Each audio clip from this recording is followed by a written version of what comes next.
Bonjour et bienvenue dans notre capsule parentalité du lundi avec les Montessori 7. Je suis Anne-Laure Schneider, formatrice Montessori et maman de 5 enfants instruits en famille. Et tous les lundis, je vous parle de parentalité en m'appuyant sur l'approche montessorienne et sur la discipline positive. Peut-être allez-vous partir en vacances, peut-être êtes-vous déjà parti. Si oui, tant mieux pour vous. Et peut-être que vous allez découvrir dans un nouvel environnement, un nouvel hébergement, à quel point l'aménagement de l'environnement est important pour faciliter la vie de famille. Et souvent, on oublie à quel point les petits aménagements que l'on peut faire chez soi sont utiles et on s'en rend compte lorsqu'on part en vacances. Alors, avant d'aborder ce sujet plus en détail, je tenais à remercier Amélie57 qui laissait cet avis sur Apple Podcast en disant « Merci pour ces merveilleux podcasts nous permettant de découvrir la pédagogie Montessori tout en douceur. Le format est vraiment adapté, je n'en loupe pas un. » Merci beaucoup Amélie.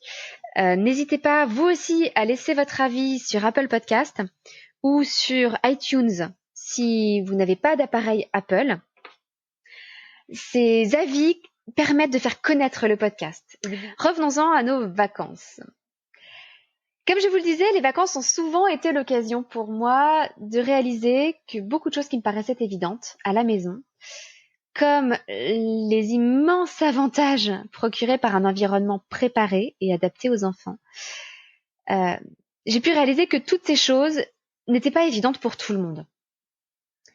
Alors avec notre grande famille, nous avons 5 enfants, nous ne pouvons pas nous permettre l'hôtel, tout simplement. Et le plus souvent, nous louons un gîte, un Airbnb ou un mobil-home en camping. Généralement, nous arrivons donc dans un logement complet avec, entre autres, des placards remplis de vaisselle. Et là, premier drame. Chez nous, ce sont les enfants qui sont chargés de mettre le couvert et de débarrasser la table lorsque nous prenons un repas tous ensemble.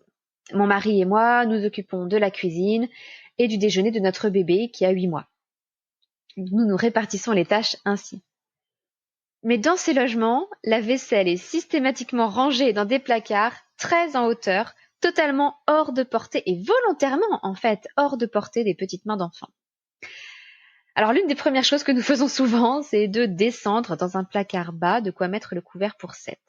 Mais clairement, ça ne fait pas partie du système de pensée des propriétaires de logements qui les louent.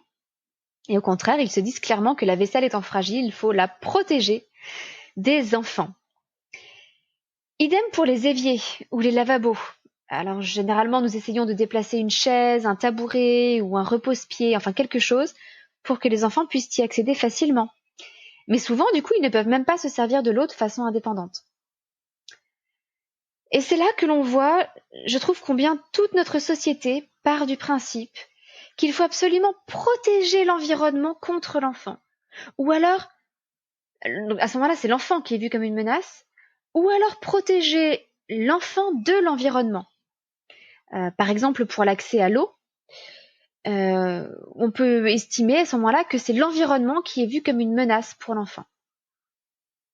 Et je trouve ça dommage d'entretenir ce climat de peur et d'angoisse, alors que, en apprenant à faire les gestes du quotidien avec prudence, et en aménageant l'espace correctement, donc en particulier en mettant le plus de choses possible à la hauteur de l'enfant et en rendant les choses accessibles à l'enfant, eh bien, celui-ci va gagner en autonomie et en indépendance.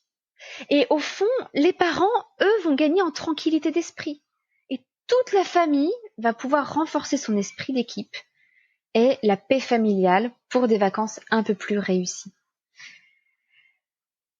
Alors, quels vont être vos premiers gestes à vous si vous avez la chance de partir en vacances ou est-ce que ça vous est déjà arrivé de réaménager votre espace? Je serais très curieuse de le savoir et n'hésitez pas à venir partager sur ce sujet sur le terrier des Montessori 7, notre groupe Facebook. Je serais curieuse de connaître vos expériences à ce sujet. C'est tout pour aujourd'hui. Je vous donne rendez-vous demain pour notre podcast un peu plus long et puis jeudi pour notre fameuse capsule Montessori. Je vous souhaite une excellente journée. Votre petite sourisette, Anne-Laure.